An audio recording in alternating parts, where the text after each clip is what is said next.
What is happening at Uganda Airlines are two things: extreme incompetence, if not ignorance, of the industry, but also thuggery by top management. That airline is run by thieves. And I say this deliberately. I want the CEO and the commercial director and whatever to go to court and sue me. You know this, and sue me for defamation because they have said they are thieves. Welcome back, guys. Kakati, I really thought that by the time I do these new episodes, I'll be in my new studio. But since the new studio is being worked on till now, we are still in the old studio. Kakati, let's talk about Uganda Airlines. Now, Uganda Airlines is having some rough patch. It's going through some rough patch. Probably the years where you shut down the business or you just really go hard and then maybe later on make it if you do not close the business. But anyway, airline businesses are one of the most hardest businesses in the world. They say that you make losses all the way to the third, all the way to the fifth year of operation. You operate from year one, you're making losses. Year two, you're making losses. Year three, you now start to see the progress. And then year four, maybe you see some bit of promising profits. And then year five, you probably start seeing some reasonable profits, maybe. Now, Uganda Airlines was revived in 2019. And we had a couple of fleets here and there, the Bombardiers, and maybe in 2022, 21, we got the Airbuses. And in the year 2023, 2024, they reported losses of about 238 billion shillings, which is crazy. Of course, it was less than what they reported a year before, but yeah, it is what it is. Kakati, Miss Bamuturachi, is it Miss Bamuturachi or Mrs. Bamuturachi? Simanyi. Yalipada to the neighbor MPs, they were asking her about why a couple of our fleets are grounded. And all of the problems that are going on have been happening. Abantu babaleke Dubai, nebabirao for 3 days and stuff like that. Why is everything happening? And before we get to see what she answers, later on, we shall be seeing Andrew Mwenda. Yagamba amani, whatever that is going on, he knows how to fix it. He will be giving a diagnosis of whatever that is going on and how it can be fixed. But for now, let us watch Bamturachinga atubulira what's going on. Madam Edie, we wanted to hear from the report, the update about the grounded airlines.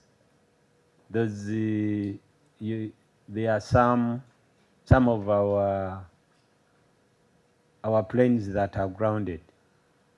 We wanted to have an update about their status. Then the other time, Madam Edie, you remember we were in a given room and I was happy. We had improved on our delays. We had moved ahead of the rest of our colleagues in the region.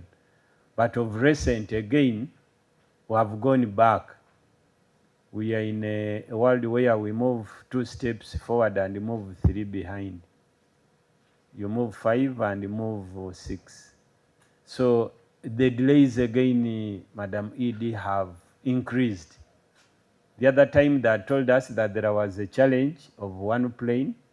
That is why if it could go to Congo, by the time it comes back, you are delayed. We thought it was one plane, but the delays are now a menace. We need to address it, otherwise it's killing the industry that we are trying to bring up. The second part of it, Madam Edie, is what happened during the Christmas season. Christmas season, I had no flight, neither my colleagues, but there was an outcry that you bounced people. People had booked, they had been informed, they had confirmed their flights, reached the airport and they were bounced and told them the flights are not there, they are not available. Yet we thought we have a culture of communicating earlier. So we don't know, maybe you can clarify on the microphone so that people can get the real words from you so that we can know. I think that is all. Lastly, this one, Honourable Minister, I will bring it as we are closing, is from the committee. The committee has channeled its request through me. So when I'm making the closing remarks as the sitting chair for today, I will make it. Thank you. Thank you, Honorable Chair. Cognizant of the fact that as you... Through my board member, the PS and the Honorable Minister, Chair, we regret these delays in December.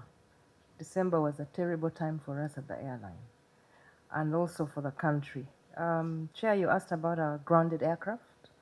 We had one Airbus grounded in Lagos, and we have one aircraft, a Sierra J grounded in Entebbe. Chair, I'm pleased to announce that the aircraft in Lagos, that was in Lagos, returned and is back in service. It had a unique technical chair, and that was a challenge for us at the airline and even for the OEMs, those are the aircraft manufacturers, to find it, because it's not a part that you keep in a store. Chair, the aircraft, the Sierra J that was or is grounded in Entebbe, is waiting for an engine which is in the workshop, and this engine should be returning to Uganda in the mid of February. Chair, you talked about the delays. These were really because we were less by 2 aircraft. So that meant that we had to reschedule.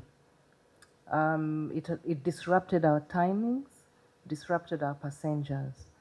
Now, Chair, about communication to passengers, every time there's a change in the system, there's an automatic message that comes to a telephone number, if you have given that telephone number. Or if you have put an email, that message will come to you. In fact, we had passengers who would get as many as 3 messages in a day, because the changes were happening based on how the aircraft were returning to Entebbe, if they are delayed at another airport. The other challenge that we had with communication was some of passengers had not given their contacts. Some had booked through agents and were not informed. So we had a lot of challenges in the airport, but we worked with our regulator, Civil Aviation Authority, to manage that. And as we speak, Chair, we've been allocated a space for an information table, which we use for customer care. So we intend to manage these communication challenges at the airport. There were a few people, Chair, who would come, and because the flight has been delayed longer than the normal time, we would accommodate them as we wait for their next flight. Thank you, Chair. You know, that's what she answered. Thank you. And then Mr. Andrew Mwenda recently was on UBC. For him, he knows exactly how to fix this problem. Let's watch him. That. No, actually, I believe that the primary, you see, the Uganda Airlines as an airline, a new airline, would face many challenges, and I would be the first person to come on this TV and defend management on the basis of the fact that you cannot expect that airline to grow, to become profitable in the next 5, even 10 years. I don't mind if they are growing. What is happening at Uganda Airlines are 2 things: extreme incompetence, if not ignorance, of the industry, but also thuggery by top management. That airline is run by thieves. And I say this deliberately. I want the CEO and the commercial director and whatever to go to court and sue me. You know this, and sue me for defamation, because they have said they are thieves, and I will prove that they are. A lot of those, the failures to Uganda Airlines are not failures of ignorance. Let me give you an example. They have done many deals there on fuel, on purchase. A lot of the problems are resulting from the fact them removing service providers who had been sent, I think, by previous management in order to bring their own who can give them commissions. And that's why I want them to sue me. And when I go to court there. Okay. To demonstrate. So the problems of Uganda Airlines right now that we have stem from management. Some of it from incompetence. How do you, we have 2 wide body planes, the Airbus A330. You go and have 5 flights to Dubai every week. You have 4 flights to London every week. you have 3 flights to Mumbai every week and 2 flights to Lagos, Abuja every week. On 2 planes. It means that if you fly that plane to London, it takes less than 9.5 hours. And then 9.5 hours to come back. That's 18 hours. 19 hours. 19 hours. If you involve what we call turnaround time, called 23 hours. If one plane gets stuck in London by any mistake, all the other routes are constrained. Who made this decision? Even the board. That board needs to be dismantled. By the way, earlier I told Uganda Airlines, if it was left to me, I would go and get white people. Because Ugandans, I know them, are afraid of, this is a racist statement, we fear white. I go get a white man from England who works in Emirates, Qatar, Singapore Airlines. I put 4 members of the board, top management, all white people. I put Ugandan understudies to learn. No Ugandan is going to ask a white person who is the CEO with experience and all this. You hire my wife, hire my sister, hire my brother. That buccaneering will not take place too. No Ugandan is going to try to become a service provider by bribing them. So that airline and the amount of money investing and the strategic value to Uganda's connectivity requires that you have people who cannot be tossed around. Okay. Either you have Edwin Karujiri as executive chairman, then I would have CEO Muzungu. I would not bring an African there. And initially it may need 10 years of that kind of protection for it to grow. But I can tell you the decision I'm telling you, which is the right decision, Muslim will not make it. Thank you. Anyway, when you go into one of the biggest airlines in Africa, that is Ethiopian Airlines. Actually, that was my very first plane to get my foot onto a plane. Like now I'm taking a plane. It was amazing, but then again, I could have felt much better if it was a Ugandan Airlines, because see, nothing feels better than having to be on a plane and it lands in a whole other land, and at the back of the wing, it is the Uganda national flag. That's amazing. It's beautiful. But anyway, when you look at the best airlines in Africa, and that is Ethiopian Airlines, at the beginning of its management, it was white people who managed it. And then later on, they ushered into their people. They learned from them. People from like the Emirates. And then before you know, Ethiopian Airlines is one of the biggest airline in Africa, actually surpassing South African Airlines, which was like one of the biggest airline. And then when African people took over it, you know what happened. Anyway, there was an article that I read whereby they were saying that the Ugandan government cleared off a budget to raise our planes to like 10 planes, bringing in the Dreamliner, you know, the 787, that is the Boeing. Right now, we are operating the CJs, the Bombardiers, and then the Airbus A330, I think, 2 of them, like Andrew Mwenda has said. So bringing in a Dreamliner, a whole other manufacturer, you will need a whole other manufacturing parts. Yet right now, our problem is parts.